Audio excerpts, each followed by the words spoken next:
বিয়ে করে জীবনে কোনো লাভ তো হলোই না, শুধু লস আর লস। আচ্ছা, সবসময় বিয়ে করে শুধু লস হয়েছে এই কথাটা কেন বলো তো? কেন বলি তুমি বোঝো না? বিয়ের পরে মানুষজন শ্বশুর বাড়ি থেকে কত কিছুই পায়, আর আমি কি পাইছি?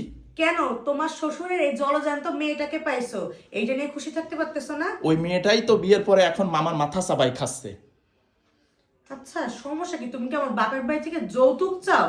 কেন যৌতুক চাবো কেন? ভালোবেসে কিছু দিতে পারে না? এই যে শীতকালে কিছু পাঠাইতে পারে না?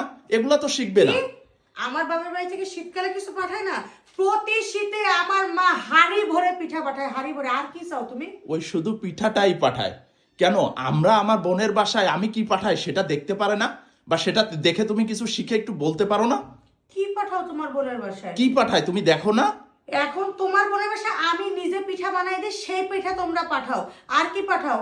আর কি? ওই যে শীতের কাপড় চোপড় দাও, এছাড়া আর কি? হ্যাঁ, এগুলা তো দেখবা না। আমার বাপের বাড়ি গেলে আমার মা আমাকে আমার ছেলেকে দেয় না শীতের কাপড় চোপড়? ওই তোমাদেরই দেয়, ঠিক আছে? এখন তোমার গোষ্ঠী শুদ্ধ সবাইকে দেবে? শোনো, মোটেই এইসব কথা বলবা না। আমার এগুলা দেখে শিখবা, আমরা একটা রাজকীয় বংশ। আরে রাজকীয় বংশ আসছে তো, তোমার রাজকীয় বংশ তোমরা কি করো? মেয়ের বাড়ি কি পাঠাও? কি করি এইবার তো দেখবা। এইবার আমার বোনের বাসায় দেখো আমি কি পাঠাই। কি পাঠাবা একটু দেখি, কোন রাজপ্রাসাদের কোন চেয়ারটা পাঠাবা দেখি। এই নাও ধরো, কি এইটা পাঠাবো আবার কি? দেখো। Geotex BD comforter? হ্যাঁ বাবা, বোনের বাসায় কমফোর্টার পাঠাবা? হ্যাঁ। আর এই জন্য আমার বাপের বাড়ি নিয়ে এত খোটা দিচ্ছ? এখন তোমরা রাজকীয় বংশ, তোমরা কমফোর্টার পাঠাবা না কি পাঠাবে সেটা তোমাদের ব্যাপার, কিন্তু তাই বলে তুমি আমার বাপের বাড়ি নিয়ে খোটা দিতে পারো না। দি কেন সেটা তুমি বোঝো না? আর দেখো, এটা একটু দেখে দেখো, একটু শেখো যে কি কি পাঠাইতে হয় মেয়ের বাসায় বা বোনের বাসায়। বোনের জন্য নিয়ে আসতো, বোর জন্য তো আর আনোনি। বোর জন্য আনতে পারোনি? আমি তো এখনো ব্যবহার করি আমার বাপের বাড়ি থেকে সেই বিয়ের কালে যে কম্বল দিছিল সেই কম্বল। হ্যাঁ, তা আমি যে আমার বোনের বাসায় পাঠাচ্ছি, তাহলে তার মেয়ের বাসায় বা তার বোনের বাসায় কি পাঠাইতে হবে সে ব্যবহার করবে, এগুলা বোঝে না তারা। বাবা, আসলেই তো কমফোর্টারটা সেই সুন্দর। হ্যাঁ, আমি সুন্দর জিনিস অর্ডার করি এবং খুব কোয়ালিটিফুল একটা জিনিস। হ্যাঁ, কোয়ালিটিফুল তো ধরেই বোঝা যাচ্ছে। আর এর সাথে এইটা কি?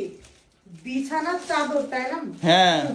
বোনের বাসায় পাঠাচ্ছ বলে পুরো সেট ধরে পাঠাচ্ছ। তা সেট ধরে পাঠাবো না তো বাবা। শুধু কম্পিউটার পাঠাই দিব নাকি? বিছানার চাদর, কোল বালিশের কভার, বালিশের কভার, না জিনিসটা আসলেই অনেক সুন্দর। তা আমার জন্য তো একটা আনলে পারতা, শুধু বোনের জন্য তো এই আনছো? এই কথাটা আমাকে না বলে ফোন দিয়ে একটু বলে দাও যে জিওটিক্স বিডি থেকে একটা অর্ডার করে পাঠাই দিতে। তা তো বলবা না। সবসময় আমার বাবা হ্যাঁ, বাড়ি শুধু এরকম ওই খোঁটা দাও কেন? শুধু ওই মুখেই বলবা যে এই জিনিসটা ভালো, কখনো তো পাঠাবে না। মানে আমার জীবনে বিয়ে করার পরে সবই লস হয়ে গেল। এই কথাটা শুনতে শুনতে আমার কানটাও ঝালাপালা হয়ে গেল। তোমার কাছে একটু মাফ চাই এবার আমি।